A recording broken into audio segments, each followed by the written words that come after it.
Mimi's কিচেনে সবাইকে স্বাগত জানাই। নমস্কার, সবাইকে দোল পূর্ণিমার শুভেচ্ছা। চলুন আজকে একটা ঠান্ডাই শরবত বানিয়ে আপনাদের সাথে শেয়ার করব। এখানে আমি আগের দিন রাত্রেবেলায় একটা বাটির মধ্যে আমি 2 টেবিল চামচের 2 চামচ দিয়ে দিয়েছি আমন্ড বা কাঠবাদাম যেটা আমরা বলি, আর দিয়ে দেব 2 চামচ মতন, টেবিল চামচের 2 চামচ মতন কাজু। এবার পরিমাণ অনুযায়ী আমি এখানে 1 গ্লাস ঠান্ডাইয়ের পরিমাপ দিচ্ছি। আপনারা বেশি দিলে পরিমাণটা বাড়িয়ে দেবেন, ডাবল করে দেবেন। আর দিয়ে দিচ্ছি 2 চামচ মতন পোস্ত। এটা ওভারনাইট ভিজতে হবে, তবেই এটা ভালো পেস্ট বানানো যাবে।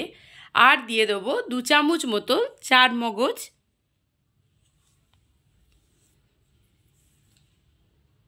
এরপরে দিচ্ছি 5-6টা ছোটো এলাচ, আর দিয়ে দেব 1 চামচ মতন গোটা গোলমরিচ,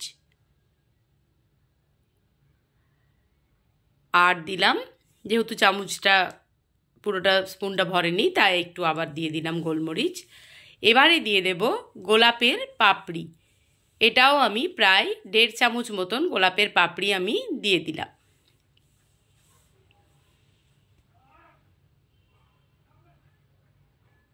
এরপর এটা ভালো করে জল দিয়েছি, ওপর থেকে বেশ খানিকটা কেশর আমি দিয়ে দিয়েছি। এবার এটা সারা রাত ভিজবে জলের মধ্যে। ভালো করে মিশিয়ে নিচ্ছি, এবার একটা ঢাকা দিয়ে রেখে দেব। পরের দিন সকালে এই দেখুন পেস্টটা আমার ভিজিয়েছি যেটা, সেটা এইভাবে দেখুন কেমন ভিজে গেছে পুরোটাই। এবার এটাকে আমি মিক্সারের গ্রাইন্ডারের মধ্যে দিয়ে ভালো করে পেস্ট বানিয়ে নেব। এটা চাইলে আপনারা বেশি করে বানিয়ে রেখে দিতে পারেন, যখন ইচ্ছা বানিয়ে ঠান্ডাই খেতে পারেন।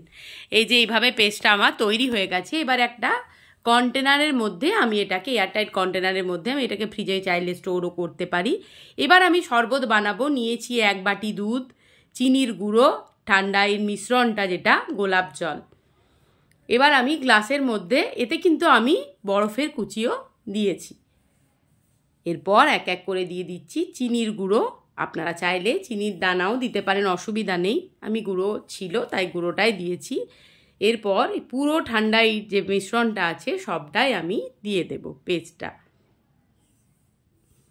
হোলিতে সবাই স্পেশাল কিছু না কিছু বানাবেন, খাবেন, সবাই খুব আনন্দ করুন, সবাই খুব ভালো কাটুক, সারা বছরই ভালো কাটুক। তার সাথে যে সমস্ত ফেস্টিভ্যালগুলো আমাদের আছে সেগুলোও যেন সবার খুব ভালোভাবেই কাটে, এটাই প্রার্থনা।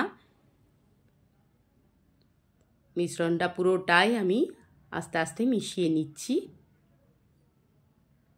এটা খেতে খুবই ভালো লাগে, একটা সুন্দর গন্ধ ওঠে, গোলাপ জল, পাপড়ি, এলাচের, কেশর সব মিলে বেশ একটা মাখো মাখো ঘন ঘন ব্যাপার। খুব সুন্দর দিয়ে দিলাম ওপর থেকে গোলাপ জল।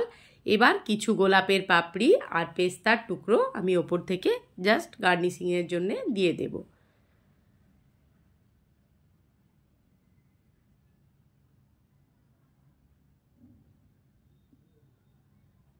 ব্যাস তৈরি হয়ে গেছে আমার ঠান্ডাই।